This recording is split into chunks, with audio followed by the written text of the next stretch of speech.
അരികത്തിരിക്കുന്നു ഈശോ, എൻ്റെ ദുരിതങ്ങളറിയുന്ന ഈശോ. മൃദുലമായി ഹൃദയത്തിൽ തടവി എന്നിൽ കുളിരായി പടരുന്നു ഈശോ.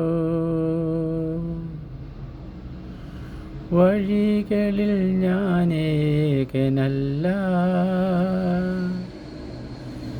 ഇനി വ്യഥകളിൽ ഞാൻ മാത്രമല്ല.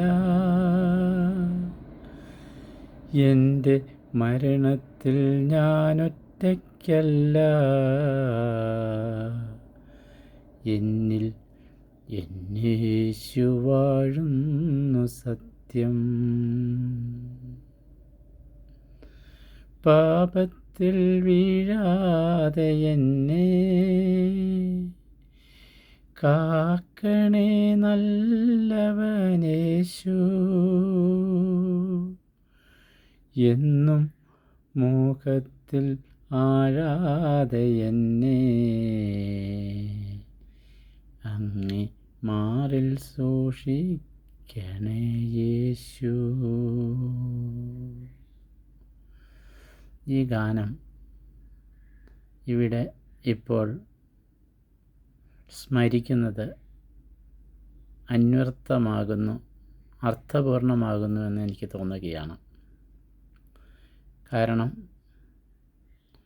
മരണം വഴി നമ്മിൽ നിന്ന് അകന്നു പോയ ഈ വ്യക്തിയുടെ മൃതസംസ്കാര ശുശ്രൂഷയിൽ നാം പങ്കെടുക്കുമ്പോൾ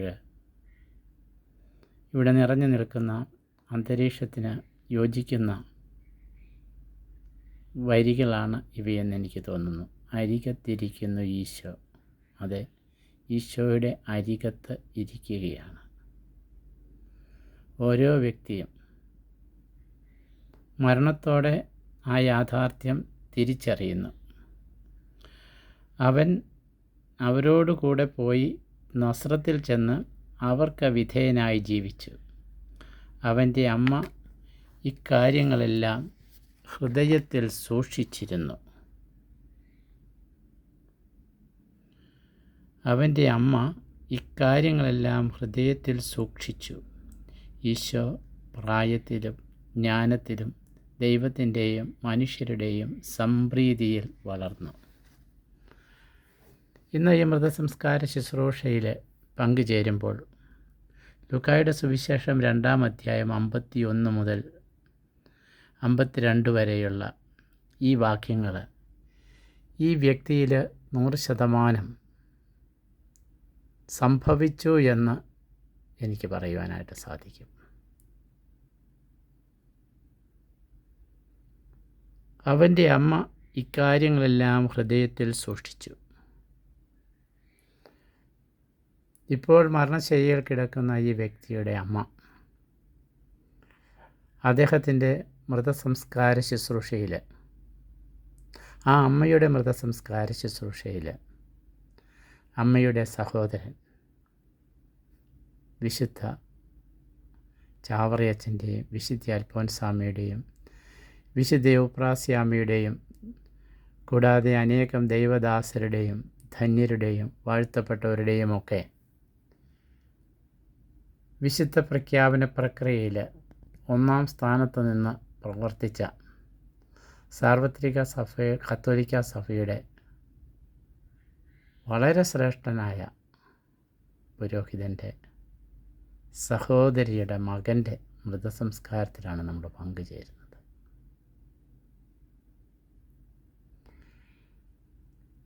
ഈ പരേതാത്മാവിൻ്റെ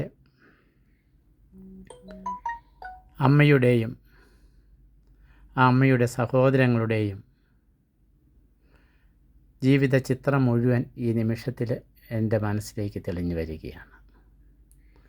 ആ അമ്മയുടെ മൃതസംസ്കാര ശുശ്രൂഷയിൽ ഞാൻ പങ്കെടുത്ത് കർമ്മങ്ങൾ നടത്തണമെന്ന് ആ അമ്മയുടെ സഹോദരൻ അന്ന് റോമിൽ നിന്ന് വിളിച്ചു പറഞ്ഞു. അതനുസരിച്ച് ആ രാത്രിയിൽ ഞാൻ ആ ഭവനത്തിലെത്തുകയും എന്നോടൊപ്പം അനേകം വൈദികർ അവിടെ എത്തിച്ചേരുകയും പിറ്റേന്ന് ആ മൃതസംസ്കാര ശുശ്രൂഷ നല്ല രീതിയിൽ നടക്കുകയും ചെയ്തു.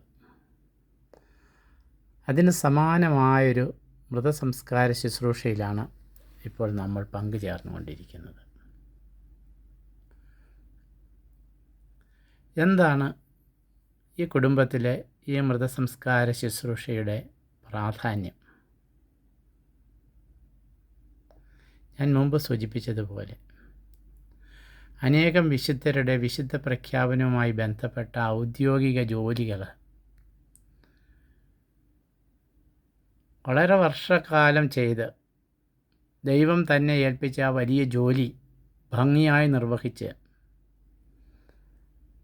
മോക്ഷരാജ്യത്തിരുന്നു കൊണ്ട് മോക്ഷ കവാട മാർഗത്തിലേക്ക് കടന്നു വരുന്ന തൻ്റെ കൊച്ചുമകനെ അഥവാ തൻ്റെ സഹോദരിയുടെ മകനെ യേശുവിനോടൊപ്പം സ്വീകരിക്കുന്ന മർമ്മപ്രധാനമായൊരു കർമ്മത്തിനാണ് നമ്മളിവിടെ സാക്ഷ്യം വഹിക്കുന്നത്.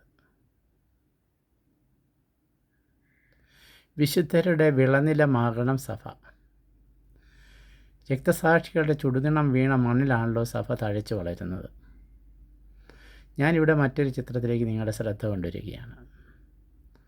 അനേകം വൈദികർ, അനേക സമർപ്പിതർ, അവരുടെയൊക്കെ ജീവിത ത്യാഗത്തിൻ്റെയും സമർപ്പണത്തിൻ്റെയും ഫലമാണ് ഇന്ന് സാർവത്രിക കത്തോലിക്ക സഭ ലോകമൊട്ടാകെ പടർന്നു പന്തലിച്ച ഫലം ചൂടി നിൽക്കുന്നത് എന്ന് നിസ്സംശയം നമുക്ക് പറയുവാനായിട്ട് സാധിക്കും.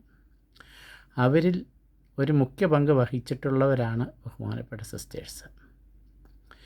വൈദികർ കൂദാശകൾ കർമ്മം ചെയ്യുകയും പരികർമ്മം ചെയ്യുകയും ഇടവകകളെ ഭരിക്കുകയും വളർത്തുകയും ഒക്കെ ചെയ്തുകൊണ്ട് പൊതുജന മധ്യത്തിൽ തങ്ങളുടെ ജോലികൾ അർപ്പിക്കുകയും അതിന് അംഗീകാരവും അർഹതയും ഒപ്പം അതിൻ്റേതായ കുരിശുകളും ഏറ്റെടുക്കുന്ന ഒരു വലിയ ജീവിതമാണ് സമർപ്പിത സന്യാസികളുടെയും വൈദികരുടേതുമെങ്കിൽ സമർപ്പിതരായ സിസ്റ്റേഴ്സിൻ്റെ ജീവിതത്തിൽ നിന്ന് വളരെ വ്യത്യസ്തമാണ്. അവർ കൂദാശകൾ പരികർമ്മം ചെയ്യുകയല്ല, കൂദാശകളുടെ ഭാഗമാവുകയാണ്. അനുദിന ദിവ്യബലികളിൽ പങ്കെടുക്കുകയും ആരാധനാ ചാപ്പലുകളിൽ സമയം ചിലവഴിക്കുകയും ജപമാലയിലും പ്രാർത്ഥനയിലും ജീവിക്കുകയും അതിലെല്ലാം ഉപരി ഇളം തലമുറയെ വിശ്വാസ പരിശീലനത്തിലേക്ക് കൊണ്ടുവരികയും ഇടവകയെ പ്രാർത്ഥനയിലൂടെയും ആരാധനയിലൂടെയും സജീവമായ ശുശ്രൂഷകളിലൂടെ സംരക്ഷിക്കുകയും ചെയ്യുന്ന മഹോന്നതമായ കർമ്മങ്ങളാണ് നാളിതുവരെ സമർപ്പിത സന്യാസിനികളിൽ നിന്നുണ്ടായിട്ടുള്ളത്. ഈ മൃതസംസ്കാര ശുശ്രൂഷയിൽ പങ്കെടുക്കുന്ന കുറേയേറെ ഈ പരേതാത്മാവുമായി ബന്ധപ്പെട്ട സിസ്റ്റേഴ്സിനെ നമ്മൾ കാണുകയാണ്. അവരുടെ പ്രായത്തെ അവരവഗണിച്ചുകൊണ്ട് ഈ മൃതസംസ്കാര ശുശ്രൂഷയിൽ എത്ര സിസ്റ്റർമാരാണ് പങ്കെടുക്കുന്നതെന്ന് നിങ്ങൾ ശ്രദ്ധിക്കുക. നമുക്ക് നന്ദിയോടെ അവരെ ഓർക്കാം. ഈ സാന്നിധ്യം വളരെ വലുതാണ്. ഒപ്പം തന്നെ ഇവിടെ കൂടിയിരിക്കുന്ന കുടുംബാംഗങ്ങൾ,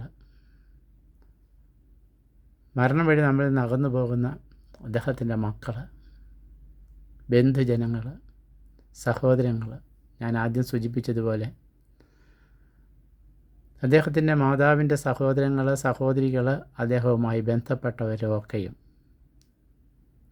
ഈ പ്രദേശത്തിന് മുഴുവനും ശ്രദ്ധിക്കപ്പെട്ട ഒരു കുടുംബത്തിലെ അംഗത്തിൻ്റെ വേർപാടിലാണ് നമ്മൾ പങ്കെടുക്കുന്നത്.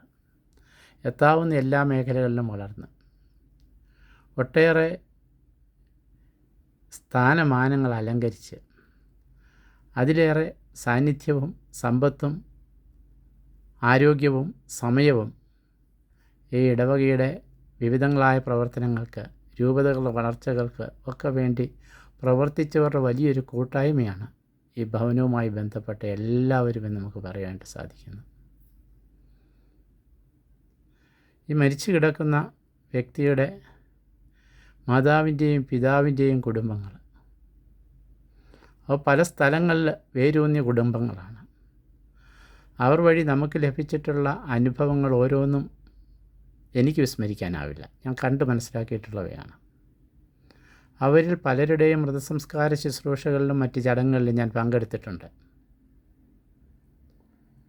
മുമ്പ് സൂചിപ്പിച്ച സഹോദരൻ്റെ സഹോദരപുത്രൻ്റെ വൈദികൻ, വീണ്ടും ആ സഹോദരപുത്രൻ്റെ കൊച്ചുമകനൊരു വൈദികൻ, ഇന്നിവിടെ ഈ ശുശ്രൂഷകൾക്ക് നേതൃത്വം നൽകുന്ന ബഹുമാനപ്പെട്ട വൈദികൻ, ഇവിടെ തുടർന്നുള്ള ശുശ്രൂഷകളിൽ പങ്കെടുക്കുവാനും അവയ്ക്ക് നേതൃത്വം നൽകുവാനായിട്ട് നിൽക്കുന്ന ഒട്ടേറെ കുടുംബാംഗങ്ങളായ ബന്ധുജനങ്ങളായ വൈദികർ, ഇവരുടെയൊക്കെയും സാന്നിധ്യത്തിൽ ബഹുമാനപ്പെട്ട വികാരിമാരെ മൊഴി ഞാനിവിടെ അനുസ്മരിക്കുകയാണ്. ഇത്രയും ആത്മീയ നിറവുള്ള ഒരു മരണത്തിലേക്ക് ഈ ആത്മാവിനെ കടത്തിവിടുവാൻ മാത്രം കഴിഞ്ഞ അനേകം വർഷങ്ങളായി കൂടെ നിന്ന് സഹകരിച്ച് മക്കൾ, കുടുംബാംഗങ്ങൾ ഞാൻ നേരിട്ട് കണ്ടിട്ടുണ്ട്. കഴിഞ്ഞ ആഴ്ചയിലും രോഗാവസ്ഥയിൽ സംസാരിക്കാൻ ശേഷിയില്ലാതെ കിടക്കുന്ന ഈ വ്യക്തിയുടെ സമീപത്ത് ഞാൻ എത്തിയതാണ്. അപ്പോഴും ആംഗ്യ ഭാഷയിൽ അദ്ദേഹം എന്നോട് സംസാരിച്ചു. എന്നെ കണ്ടു, എന്നെ അറിഞ്ഞു, എന്നെ മനസ്സിലാക്കി. പ്രിയമുള്ളവരെ, മരണം വഴി നാം ഓരോരുത്തരും മോക്ഷ കവാട മാർഗത്തിലെത്തി മോക്ഷത്തിൽ പ്രവേശിക്കുമ്പോൾ അവിടെ നമ്മെ തിരിച്ചറിയുവാൻ, നമുക്ക് തിരിച്ചറിയുവാൻ ഒരു വ്യക്തിയുണ്ട്. അത് യേശുവാണ്.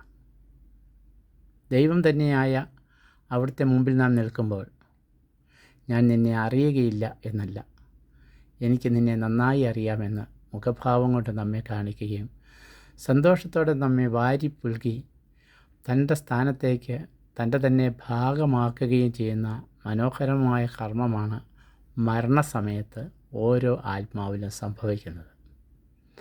അതിൻ്റെ പ്രതീകാത്മകമായ ഒരനുസ്മരണവും ഈ ലോകത്തിൽ നിന്നുള്ള പ്രതീകാത്മകമായൊരു യാത്രയയപ്പിലുമാണ് നാം പങ്കുചേർന്നുകൊണ്ടിരിക്കുന്നവർ. പ്രിയമുള്ളവരെ, നമുക്ക് ഹൃദയത്തിൽ ഈ വ്യക്തിയെ സൂക്ഷിക്കാം, കുടുംബാംഗങ്ങളെ സൂക്ഷിക്കാം. ഈ കുടുംബത്തിൻ്റെ വിവിധ ശാഖകളിൽ മാതൃവഴി, പിതൃവഴി, സഹോദരങ്ങൾ വഴി, അവരുടെ മക്കൾ വഴി, അവരുടെ കഴിഞ്ഞ തലമുറ വഴി ഒക്കെയും സാർവത്രിക കത്തോലിക്ക സഭയ്ക്കും വിശിഷ്യ ഈ രൂപതയ്ക്കും അതിലേറെ ഈ പ്രദേശത്തെ നാട്ടുകാർക്കും ഇടവകയ്ക്കും ബന്ധുജനങ്ങൾക്കും ഒക്കെയും സാന്നിധ്യവും സഹായവും സമയവും ആരോഗ്യവും നൽകി വിലപ്പെട്ട ഒരു സമർപ്പിത ജീവിതം തന്നെ നടത്തി കുടുംബജീവിതത്തിൻ്റെ മനോഹാരിതയും നിർമ്മലതയും നമുക്ക് വെളിവാക്കിക്കൊണ്ട് ഇവിടെ നിന്നും കടന്നു പോകുന്ന ഈ വ്യക്തിയെ നമുക്ക് ഹൃദയത്തിൽ സൂക്ഷിക്കാം. ഇതൊരു കടന്നുപോകലിൻ്റെ അവസരമല്ല. തികഞ്ഞ ദുഃഖത്തോടു കൂടിയാണ് മക്കളും ബാക്കി എല്ലാവരും ഈ മൃതസംസ്കാര ശുശ്രൂഷയിൽ പങ്കെടുക്കുന്നത് എന്ന് നമുക്കെല്ലാവർക്കും അറിയാം. ഈ വിടവാങ്ങലും ഈ യാത്രയയപ്പും അതൊരു വിടവാങ്ങലോ യാത്രയയപ്പോ ആയിട്ടല്ല കാണേണ്ടത്, മറിച്ചൊരു തുടക്കമായിട്ടാണ്. കാരണം ഇന്ന് ഈ മൃതശരീരം ഈ പരിശുദ്ധമായ ദേവാലയത്തിൽ നിന്നും സിമിത്തേരിയിലേക്ക് സംവഹിക്കപ്പെടുമ്പോൾ, സിമിത്തേരിയിലെ കബറിൽ അത് അടക്കപ്പെടുമ്പോൾ, ആ കബറിടത്തിൻ്റെ സമീപത്തേക്ക് നാം ഓരോരുത്തരെയും ദൈവം മാടി വിളിക്കുമ്പോൾ അവിടെ എത്തുമ്പോൾ ഈ കുടുംബത്തെ മുഴുവനായി, കുടുംബാംഗങ്ങളെ മുഴുവനായി ഞാൻ സൂചിപ്പിച്ച 3-4 വൈദികർ, അതിലൊരു വൈദികൻ ഇപ്പോൾ പശ്ചിമ ബംഗാളിലാണ്, ഏറ്റവും പ്രായം കുറഞ്ഞ വൈദികൻ, പട്ടമേറ്റിട്ട് 1 വർഷം തികയാത്ത ഒരു വൈദികൻ. അദ്ദേഹത്തിന് മൃതസംസ്കാര ശുശ്രൂഷയിലേക്ക് കടന്നു വരുവാൻ പാടില്ലാത്തതിനും അത്രമാത്രം ഉൾഗ്രാമങ്ങളിലാണ് അദ്ദേഹം മിഷൻ വേല ചെയ്തുകൊണ്ടിരിക്കുന്നത്. അദ്ദേഹത്തിൻ്റെ അസാന്നിധ്യം ഇവിടെ ഉണ്ടെങ്കിലും അദ്ദേഹത്തിൻ്റെ കുടുംബാംഗങ്ങളും പിതാവുമൊക്കെ ഇവിടെ പങ്കുചേരുന്നുണ്ട്. നാം എല്ലാവരും ഇന്ന് ഈ കർമ്മത്തിൽ പങ്കുചേരുമ്പോൾ ഈ കുടുംബത്തിൽ നിന്ന് ദൈവവിളി സ്വീകരിച്ച ഓരോരുത്തരെയും നമുക്ക് ഓർമ്മിക്കാം. ഈ വ്യക്തിയുടെ മാതൃ സഹോദരന്മാരും സഹോദരികളും അധ്യാപക രംഗത്തും സാമൂഹ്യ ശുശ്രൂഷ രംഗത്തും വേറിട്ട തനതായ സംഭാവനകൾ ധാരാളമായിട്ട് ഈ രൂപതയ്ക്ക് ഇടവകയ്ക്കും വേണ്ടി തന്നിട്ടുണ്ട്. അവയ്ക്കൊക്കെ ഉള്ളൊരു നേർസാക്ഷ്യമായി എനിക്കത് സംശയമന്യേ ഇവിടെ രേഖപ്പെടുത്തുവാനായിട്ട് സൂചിപ്പിക്കുവാനായിട്ട് സാധിക്കും. കാരണം അത്ര ഒട്ടേറെ കാര്യങ്ങളിൽ എനിക്കും പങ്കുചേരുവാനുള്ള അവസരം ലഭിച്ചിട്ടുള്ളതാണ്. വളരെ നന്ദിയോടെ ഈ കുടുംബത്തെ നമുക്ക് ഓർക്കാം. ഒത്തിരി പ്രത്യാശയോടെ, ഒത്തിരി സ്നേഹത്തോടെ ദൈവസന്നിധിയിൽ ആയിരിക്കുന്ന നിമിഷത്തെ ഓർത്ത് നമുക്ക് ദൈവത്തിന് നന്ദി പറയാം. അതിലെല്ലാത്തിലും ഉപരി ഈ പരേതാത്മാവിൻ്റെ ജീവിതത്തിൽ എന്തെങ്കിലും കുറ്റങ്ങളോ കുറവുകളോ വന്നു പോയിട്ടുണ്ടെങ്കിൽ അവയ്ക്ക് മോചനം നൽകണമേ എന്ന് നമ്മുടെ കർത്താവിനോട് നമുക്ക് പ്രാർത്ഥിക്കാം. ആ കബറെടുത്തെങ്കിൽ എത്തുമ്പോൾ വളരാവുന്ന വളർച്ചയുടെ എല്ലാ മേഖലകളിലും എത്തുകയും ഔദ്യോഗിക രംഗത്ത്, ജോലി കാര്യങ്ങളിൽ, സേവന മേഖലകളിൽ എല്ലാം കൊതി തീരെ നന്നായി ജീവിച്ച് കടന്നു പോകുന്ന വ്യക്തി. ജീവിതത്തിൻ്റെ അവസാന വർഷങ്ങളിൽ സംസാരശേഷി നഷ്ടപ്പെട്ടിരുന്നുവെങ്കിലും ആംഗ്യഭാഷയിൽ നമ്മളോട് സംസാരിച്ച ആ വലിയ അറിവുകൾ നമ്മുടെ ഹൃദയത്തിൽ ഓർമ്മിക്കാം, സൂക്ഷിച്ചു വെക്കാം. കർത്താവിൻ്റെ തിരുമുമ്പാകെ നാം എത്തുമ്പോൾ അവിടുന്ന് നമ്മെ എല്ലാവരെയും അറിയുവാൻ പ്രാപ്തരാക്കാനുള്ള വലിയൊരു മാതൃക ഈ വ്യക്തികളിൽ നമുക്ക് ഹൃദയത്തിൽ സൂക്ഷിക്കാം. ദൈവം നമ്മെ എല്ലാവരെയും അനുഗ്രഹിക്കട്ടെ. പിതാവിൻ്റെയും പുത്രൻ്റെയും പരിശുദ്ധാത്മാവിൻ്റെയും നാമത്തിൽ ആമേൻ.